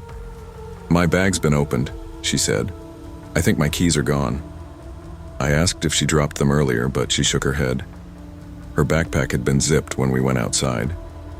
She kept her keys on a ring clipped to the inside pocket. "He was standing by the bins again," she added. "I'm not going back out there." Mark looked over from the mop sink. "Could be anyone," he said. "You sure you didn't just drop them?" We searched the break room, the front counter, even the storage shelf where she hung her bag. Nothing. Mark promised to check the cameras in the morning, but his voice didn't inspire confidence. He sounded like a guy who said whatever got him back to his chair faster. We didn't finish the usual closing checklist, wiped down the bare minimum, cleaned just enough. Something in the air made it hard to stay still for long. By 11:30, the doors were locked. Only employees left. Mariah and I walked out together, moving quickly across the empty lot. Her steps were clipped and fast. Mine matched hers. I kept my keys tight in my hand. The ice cream truck was still there, lights off, no engine, no one inside that we could see, but it sat there like a question that didn't want to be answered. She stopped at her car first. Then she froze. "Do you see that?" she asked, her voice just above a whisper. On her windshield, right above the wiper blade, was a single wrapped popsicle. No note, no price sticker, just a flat green plastic wrapper with no writing. I pulled out my phone and called the cops. They showed up 20 minutes later. 2 officers. One older, one looked fresh out of academy training. I gave them the rundown. They took it seriously at first until they turned to look, and the truck was gone. No engine noise, no lights, no sound of wheels on gravel. Just gone. No tire marks either. The dust on the far side of the lot hadn't been disturbed. It was like the truck had vanished. Not driven off. Disappeared. Mariah filed a report. I gave my version. The younger cop wrote everything down. The older one just nodded like he'd heard stranger things and didn't have time to care. "All right," he said. "We'll keep an eye out." That was it. Mariah didn't come in the next night. Said she was staying with a cousin in Amarillo for a while. I didn't blame her. Mark checked the security footage the next day. Everything before 9 was fine. But right after that, static. The feed just cut to black and stayed that way until morning. "Must be a glitch," he said, scratching his chin. Weird timing, though. No one followed up. No detective. No patrols. Just a small town shrug and another shift. I kept working. We were short-staffed and I needed the money, but I stopped taking breaks outside. I stayed near exits, and I started walking coworkers to their cars. The truck didn't show up for a week. Then one Tuesday night I saw it again. Far down Slide Road past the pawn shop and the Walgreens, parked just under a busted billboard. No lights, just waiting. I didn't tell anyone. I still saw Mariah's empty locker every shift. Still remembered her pale face when she found her keys missing. And every time I passed the alley, I felt that same wrongness in my chest. Like the air itself knew what we'd seen, and didn't want us to talk about it. That was over a year ago. Mariah never came back. I hear she's doing okay. New job, new city. She messaged me once. "Still think about that night. Hope you're staying safe." That was all. I still work nights at that Burger King. Haven't seen the ice cream truck in months. But some part of me expects it, like it's still out there, somewhere. And some nights, Just before close, I look down the road. If the streetlight's flickering and the wind's just right, I swear I can hear the faint hum of a freezer engine, one that shouldn't still be running. I don't walk alone to my car anymore. And I never take popsicles from strangers. When something feels wrong, even if it's small or strange or can't be fully explained, listen. Because danger doesn't always knock loudly. Sometimes it just parks nearby and waits for you to come closer. I've always believed that quiet people hear the loudest truths. The world moves fast for most, but not for me. I live slow, steady. Same alarm every morning at 5:15. Same coffee, black, no sugar. Same 15-minute drive down Main Street in a rusted-out 97 Toyota Corolla with a cracked windshield and the heater stuck on warm. I've been working at the Burger King on the outskirts of Billings for 11 years. Same shifts, same uniform. Same songs on the overhead speaker that loop like ghosts trapped in an old diner jukebox. Most folks around here know me as Joel. Some don't remember my name, just that I'm the quiet one who hands them their bacon croissant with a tired nod. I'm not much for talking. Never have been. Talking invites questions. People want your story when you speak too long. I don't share mine anymore. I live in a trailer tucked back off the highway, nestled in a stretch of woods where the pines grow too thick to see the road. I used to have a family, a daughter. Sweet kid, 17 when the accident happened. Messy ponytail. Always had music playing too loud in the house. She was gone in a flash. Wrong place, wrong driver. And I was left with quiet so loud it rang. Kara reminded me of her. 17 too. Loud in the way only teenagers can be. All cracked jokes and pop music blaring through the prep speakers. She started at our Burger King about 6 months back. Worked mornings with me before school. Talked enough for both of us. Told me her boyfriend was trash. Laughed when I scowled at her playlist. Called my car vintage junk and threatened to start a GoFundMe for a replacement. I didn't talk much to her, but I listened. I always listened. Then one Monday morning, she just didn't show up. No text, no call. By Wednesday, people stopped pretending it was just a teenager sleeping in. Her mom came in, face pinched, voice trembling. The police followed the next day. Asked if I'd seen her after the Saturday shift. I said no, and that was the truth. Far as I knew, she'd clocked out at 2:56 p.m. and never made it home. They searched the parking lot, the ditch out back, the woods. Flyers went up across the gas stations and diner windows. Kids at her school posted TikToks with her photo and hashtags and little broken heart emojis. But nothing came of it. Just like that, she was gone. I kept working. That might sound cold, but that's what you do when you've lost before. The world doesn't stop for grief. It barely slows down for the living. The morning after the search dogs came through, I stood at the prep table at 6:55 slicing tomatoes like I had 100 other mornings. The weight of the blade felt familiar in my hand. That's what I liked about the job. Routine, repetition, no guesswork. You cut the tomatoes, you build the sandwiches, you clean the station. No one asks you to open old wounds when your hands are busy. A week passed, then 2. A new girl started.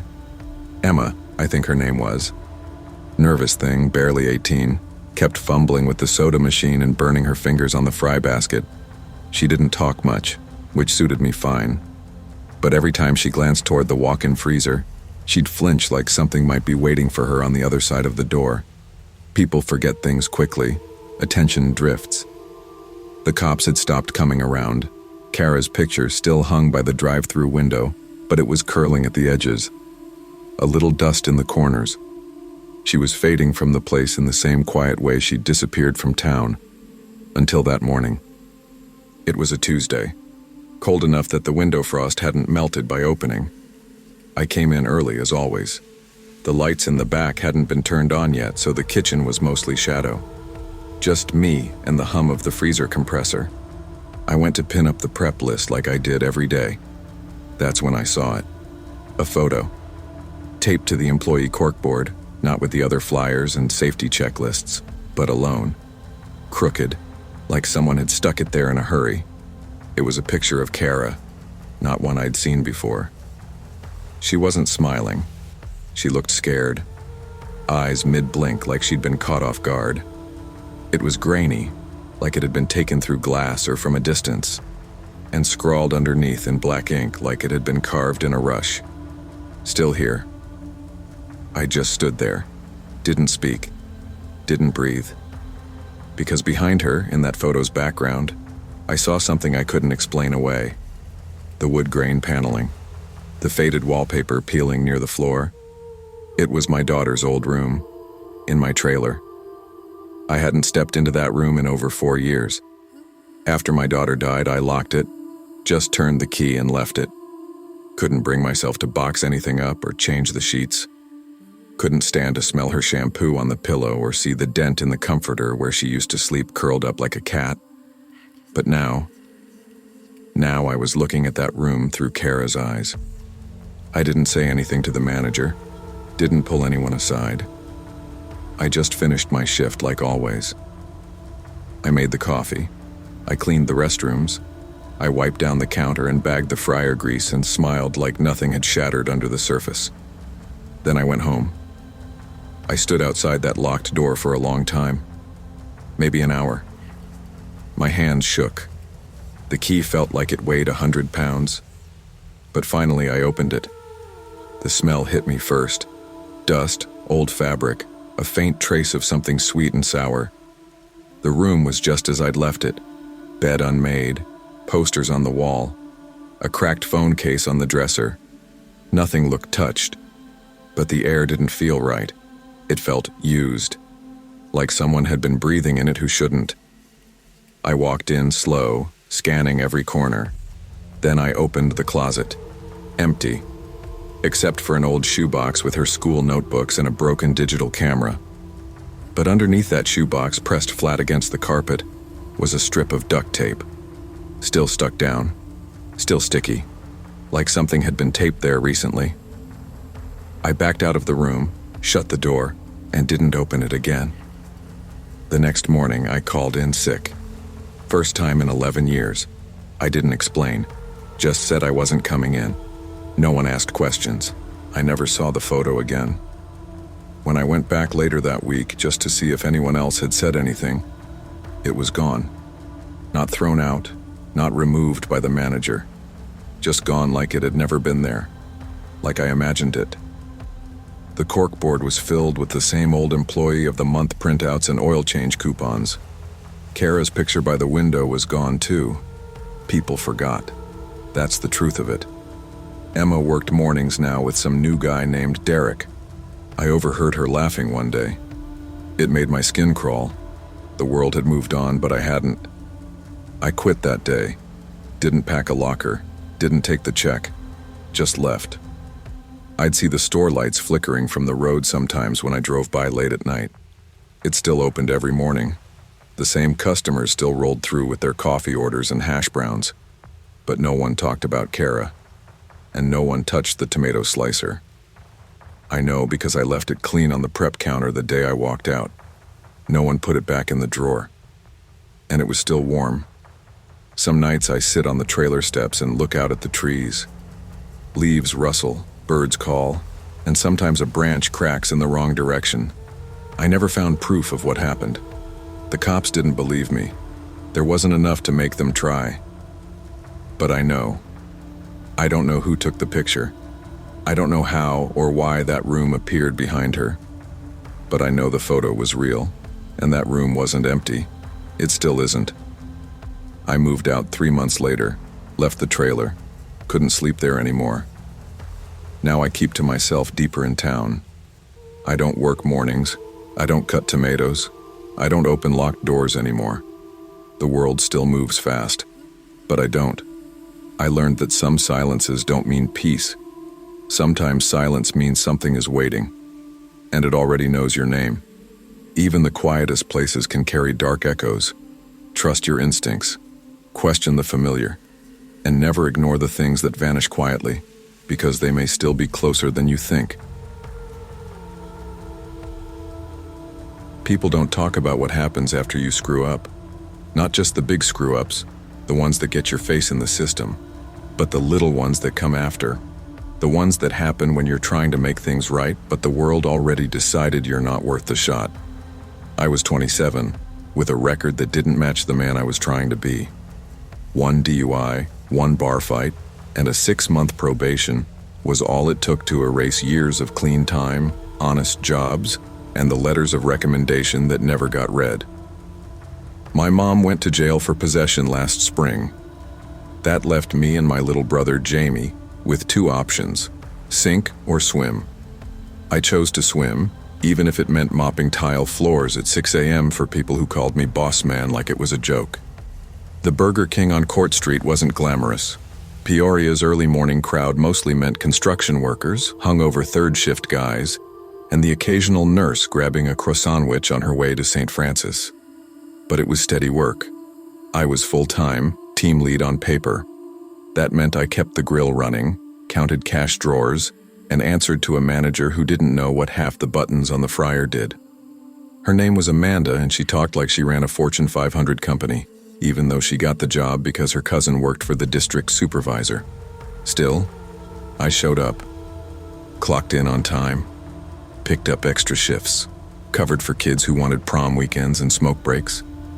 I didn't drink, didn't use, kept my PO happy, and most important, kept Jamie fed, dressed, and in school. Then the fryer fire happened. It was just after the breakfast rush. I was checking the drive-through headset volume when someone yelled, "Smoke!" I turned and saw thick gray clouds curling out from under the fryer like a damn fog machine. Grease fire. I killed the power and pulled the extinguisher while Tanya, our best morning crew girl, dragged the trash bin out of the way. We had it out in under 2 minutes. Nobody hurt. Fire didn't spread, but when corporate showed up, they weren't interested in the facts. They saw scorched drywall and wrote up a negligence report. Amanda signed off on it without blinking, even though I'd submitted the maintenance request for that busted plug last week. I had the paper trail. She didn't care. "You're still on probation," she said in her office. "This isn't a good look." I swallowed my pride, told her I'd be more careful. I couldn't afford to argue, but that was the start. After that, everything just kept piling on. A few days later, a customer slipped in the lobby. Soda spill near the drink fountain. I was on grill that morning. Hadn't even been in the front of house since we opened. But Amanda called me over anyway. "Write the incident report," she said, not looking up from her clipboard. "Shouldn't it be the person on lobby?" She sighed. "It's just easier if it's your name. You've got a file already." That stung, but I did it. Again. No argument. I figured if I kept my head down, it would pass. The universe doesn't keep score, but I still tried to do the right thing. Then we hired Deshaun. He was maybe 17, talked fast, laughed louder, showed up late every other day and always had a story. His cousin's car, his sister's kid. I thought I was off today. He flirted with girls up front, touched their elbows, stood too close. A couple times I caught him behind the counter on his phone during lunch rush, FaceTiming somebody while Tanya was drowning in orders. I pulled him aside in the back cooler one day. "Look, man," I said, voice low. "You're making it harder for everyone. This ain't playtime. Show up, do the job, and quit the clown routine." He grinned, chewing gum. "You mad 'cause you old?" I shook my head. "I'm mad because I gotta clean up after you. Don't make me your babysitter." Next morning, my phone was gone. I kept it locked in the office drawer during shifts. That day it vanished between my smoke break and lunch. No signs of forced entry, no broken lock. Just gone. Inside were photos of Jamie's last birthday, my bank apps, everything. I reported it. Amanda didn't even blink. No proof. Could have been anyone. "I lock it every shift," she shrugged. "You can't accuse someone without evidence. I'm not HR." I knew who it was. Deshaun had been in and out of the office that day, but like she said, no proof. Jamie got suspended later that week. He'd punched a kid for calling our mom a crackhead. I had to leave mid-shift to meet the principal. Amanda's only comment? "You're not reliable. I'm trying to help, but you keep disappearing." Help? She was stacking bricks on my back and calling it support. The final straw came on a rainy Tuesday. Phone rang during the post-breakfast lull. I was prepping the back line when Amanda waved me over. "Guy said you cussed him out in drive-thru," she said, holding the phone. I blinked. "What guy?" "Didn't leave a name. Said you called him a dumbass through the headset." "Come on, you really think I'd do that?" She folded her arms. "You've been under stress lately, I get it." I leaned forward. "Check the camera. You'll see it wasn't me." She didn't. Said the file corrupted during the last upload. Said, "It's not worth fighting over one complaint." Said, "Maybe this just isn't working out." I stood there, heart pounding, not angry, not sad, just tired. Too tired to fight for a job that never fought for me. "You're terminating me?" I asked, flat. She gave me the paper, signed and dated. Effective immediately. So I clocked out, didn't yell, didn't slam the door or curse the world. I walked across the street to the liquor store, bought a Coke, and sat in the back of my busted Toyota. Amanda stood near the counter, barking at Tanya. Deshaun laughed at something like it was the best joke he'd ever heard. I sipped the Coke warm from the bottle, watched the raindrops smear the windshield, watched everything I'd built over the last year dissolve like sugar in black coffee. I sat there for nearly an hour. Didn't drink, didn't text anyone, just sat and breathed, counting every slow beat in my chest. My brother would be out of school in 2 hours. I'd have to explain why there wouldn't be a paycheck next Friday. Tell him we might be late on rent. Again. There's a certain kind of silence that settles when you've done everything right and it still isn't enough. Not dramatic, not cinematic, just silence. You start to realize some places, some people aren't broken by accident. They're designed to wear you down. They don't care about effort. They care about blame. And it's always easier to blame the guy who already fell once. I thought about calling my PO, telling him the job was gone, asking what came next. But I didn't want to hear the pity in his voice. So I drove home. The hallway light was out again. Mail on the floor. Jamie's sneakers by the door, still caked in dried mud from gym class. He looked up from the couch when I walked in. "You okay?" he asked. I nodded. "You want something to eat?" "Yeah," I said. "Yeah, I do." He got up and started the microwave. That's all it was. A moment. A tiny kindness after a day full of quiet cruelty. 2 weeks passed. I picked up odd shifts at a buddy's moving company. Nothing steady, but enough to keep the lights on. Jamie started helping out more. Cleaned the kitchen, stayed out of trouble, asked less about Mom. Sometimes I still drive past that Burger King on Court Street. It looks the same. Same flickering sign. Same grease stains on the awning. But now I see it clearer. Not as a job that saved me, but as a place built to squeeze the life out of people trying to start over. Amanda's still there. Tanya quit. I heard Deshaun got promoted. Life doesn't always reward effort. That's the hard truth. Some systems only recognize what they can punish. But I didn't fall back, didn't drink, didn't lash out. I'm still here. Because even if the world doesn't hand out fairness, you don't have to stop being fair to yourself. Doing the right thing doesn't always lead to reward, but staying true to your values even when no one's watching builds something deeper. Resilience, self-respect, and the kind of strength no job can take from you. I picked up the phone first thing this morning and stared at the screen before hitting accept. DoorDash had pinged me. 2 Whopper meals and an Oreo shake from the Burger King I just left. My shift had ended 5 minutes ago. I was tired, uniform still on, but I needed the cash. It was barely 10 minutes away. I shrugged off my exhaustion and tapped on my way, though my legs shook slightly from the sprint I'd just made. The route took me past dimly lit streets and shuttered storefronts until GPS dropped me into a fog of industrial tanks and rusted loading docks. A gravel driveway led to a duplex with chipped paint and weeds taller than a toddler. No porch light, no welcome mat. Just a flickering moon above the abandoned industrial zone. When I hovered near the mailboxes, a tattered note caught my eye. Back entrance, side gate. Knock twice. Felt wrong, but I needed the money. I hoisted the food tray, stepped over broken bricks, and followed the overgrown path. The air smelled like oil and mildew, and a door stood cracked halfway open. I paused. I could just ring the bell and walk away. But something about the letter, scrawled tight, slanted, felt desperate. I knocked twice. Inside, I heard shouting, fists against walls, a door slam, then silence. My heart hit my throat. I took another step. I had to stay calm.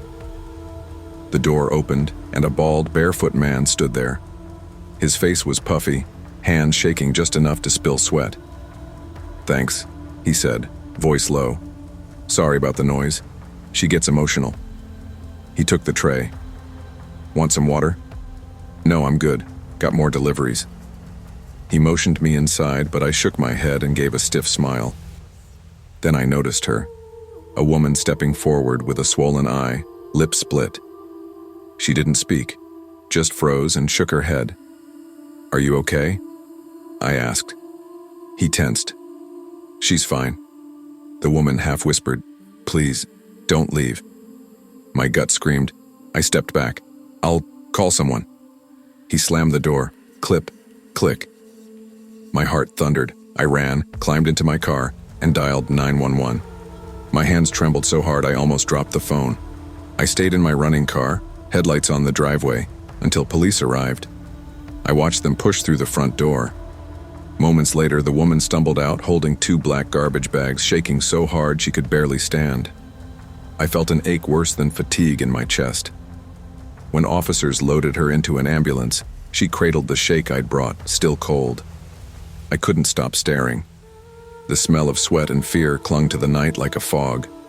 After the police report, I tried to speak calmly. I delivered food, heard shouting, but my voice broke.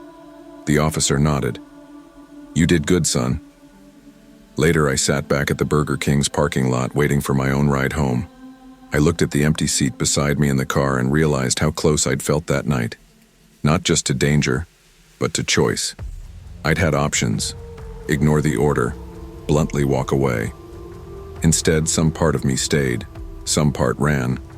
I remembered how her eyes had begged without a word. My phone buzzed. Support said the delivery had been canceled before confirmation, with no address on file. They couldn't explain how my DoorDash app even showed the order. It must be a glitch, they said. Could love for dinner be a trap laid by an abuser? Or worse, someone who liked luring help away from the street? I dropped my head onto the steering wheel and let tears fall. The next day I called out sick. My manager asked what happened. I told him I felt sick. He stared at me, then nodded. Kids needed rest sometimes. The moment I walked in next shift, his eyes searched my face. I refused door deliveries from that area. He didn't argue, just nodded. That night I couldn't sleep. In my dreams, that woman stood in shadows whispering, "Please, don't leave." I woke up clutching the covers, soaked in sweat. I stayed quiet at work, talked less between shift changes. Friends asked if I was okay. I said I was tired. Couldn't get the thought out of my head that I'd walked into a house full of fear, and I was lucky to come out. I started checking my rearview mirror twice when I drove at night, locked my doors even when I was stopped at a light, kept an eye on doorbell sounds when I was home alone. Some nights I heard the knock, just 2 gentle taps. I froze. 2 weeks later, I signed up for college in the morning. Logbooks, online modules. I handed in my uniform. That job had kept me afloat, but I didn't need it dragging remnants of that night into my mind. I started double shifts as a barista instead, pushing espresso shots and answering phones. It paid less, but the place was open. Bright lights, other staff around, customers chatting. I needed the hum of normal life, the sound of small talk about weather, weekend plans, big city dreams. But at night, once I shut off the espresso grinder, I still heard the cracks. Floorboards in my apartment would creak and I'd tense, ready to run. A trash bag rustled outside and my breath would stop. Every so often I'd scroll on DoorDash thinking of that canceled order, and I'd realize how close I'd come to something awful. Maybe a kidnapping, or worse. Maybe giving hope where someone planned to hold on too tight. I spent my life delivering food. That night I delivered safety instead of fries. But that scratch in the system, the order that never was, it reminds me, not all deliveries are legit. I hit my first college exam and passed. I hit 100 hours of barista work logged. I started sleeping better. One night recently, I found myself at Florin Road and looked across the intersection at a Burger King. My pulse jumped. Not fear. I felt something like respect. Fear is useful, but respect is stronger. I'm still cautious. My car's always locked. I never wander into dark neighborhoods at night. I call apartment managers if repairs are late. I pay attention to notes, voices, shadows. Every closed door is a choice. Every order is a risk.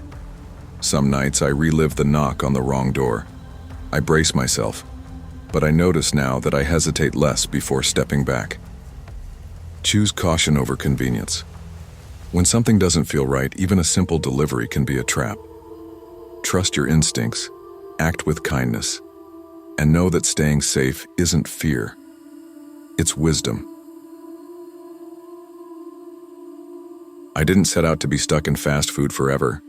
After I left community college to help my mom through a failed surgery, the plan was simple.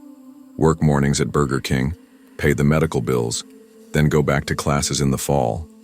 Turn uncertainty into routine. Clock in, fry station, mop, repeat. But life has a way of burying good intentions under the weight of responsibility. By month 2, the early shifts stopped feeling temporary. They felt permanent. I woke at 4:30 a.m., head heavy, keys rattling against the dashboard like an alarm. The restaurant smelled like grease and regret, and I was too tired to care. I became the dependable one, quiet, efficient, never calling in. It just felt safer that way. Then Jean showed up. She arrived on a gray Tuesday, pushing through the back door in smart black pants and a crisp blazer. I heard the files snap in her bag before she spoke. She didn't introduce herself. She just stared, and from that moment something inside me snapped awake.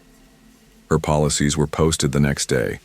13-second greeting rule, no leaning, no phones, no breaks beyond 15 minutes. You'll run front and drive through. I'll watch, she told me once, voice soft enough to need leaning in. Employee burnout became a quiet epidemic. Morale dropped, tempers flared.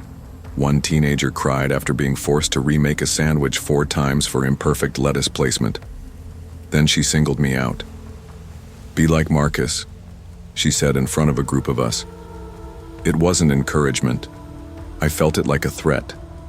A reminder that I was the benchmark. A reminder that I didn't complain. A reminder that I couldn't slip, or I'd risk falling. And God, I was slipping. One morning we were so short-staffed I ended up on drive-through, register, and window duty all at once, with Jean hovering behind me like a shadow. We clocked in at 6 a.m. By 7:15 the headset was constantly buzzing. Mobile orders, family meals, a busload of road trippers blasting cowboy music. I tried to stay calm. Mistakes would cost me, and letting up for a second felt like falling. At 8:02, a woman ordered a biscuit breakfast without egg. I typed no egg and moved on. 10 seconds later, Jean slammed a clipboard down. "Start over," she said. She said no egg. Every eye turned on me. The biscuit went back. I watched her hand the sandwich back to me as if weighing my soul. Then she slid in beside me and whispered, "If you mess up another one, you'll be written up for theft of time." I almost dropped the sandwich. My heart felt like it was splitting open. I pressed on. Smile, greet, bag, repeat. By 1:40 p.m. I finally clocked out and staggered into the back lot. The line of dumpsters looked inviting. I sank onto a curb, head in hands, sweat like tears on my neck. Lyle, a freshman from the high school down the road, sat alongside me. He looked like he'd seen a ghost. "She made me clock out and stay," he whispered. Told me they wouldn't believe me if I said anything. Something in me crystallized then. This wasn't just unfair, it was wrong. A day later, I called corporate anonymously. I answered questions with clipped restraint, told them about missing files, unseen rules, the pressure, the paperwork that didn't exist. They said they'd investigate. I waited for change. It didn't come. Jean stayed. Her rules stayed taped. Her clipboard still hovered. I started having dreams of drive-through windows morphing into question marks. I found myself trembling at home, counting seconds before microwaving ramen, feeling trapped. Still, I worked. I needed the money. I needed to send bills. Mom's medical, rent, car payments. I called my advisor at the college. "Fill out a mid-semester enrollment," she said. "If you need help, let me know." I wanted to hope. At home that night, I paced our small living room, budget sheets in hand. Mom said she was on the mend. I smiled and tucked it all away like a damage report. Damage I was responsible for fixing, both inside and out. 2 weeks passed and then Jean vanished. I showed up for a morning shift and the assistant manager told me she hadn't filled out her transfer paperwork and wasn't approved. She left the previous evening.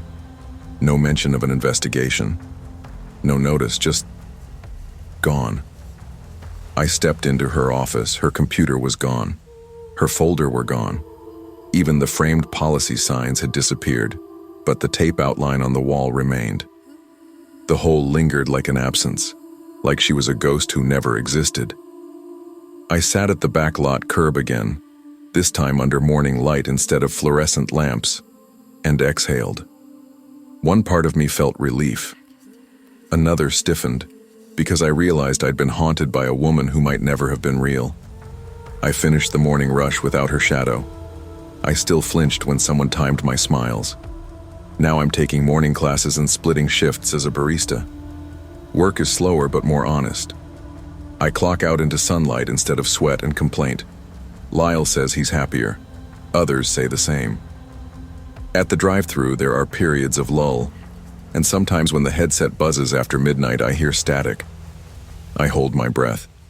No voice, just that hollow pause, like breath exhaled through broken wire. I don't think Jean will come back, but I carry her lesson with me. Not lessons of timeliness or efficiency, but lessons of justice, of speaking up when things aren't normal, of noticing that a slip-up can happen to anyone, unless we break the cycle. Authority doesn't earn respect by fear. It earns it through presence and empathy. If the rules strangled kindness, they won't heal fatigue. Stand up for others, even quietly. Sometimes the person who steps in isn't the hero the world remembers, but the one who interrupts the silence before someone else breaks. I've spent most of my adult life being two people at once, the woman people ignore, and the woman who keeps everything from falling apart. My name's Lacey. I'm 41, single, and I live in a rundown duplex in South Memphis with my younger brother. He's disabled, cerebral palsy, seizure disorder, and I've been taking care of him ever since our mama passed 5 years back. She used to say I was born responsible. I guess that's true. I work 2 jobs.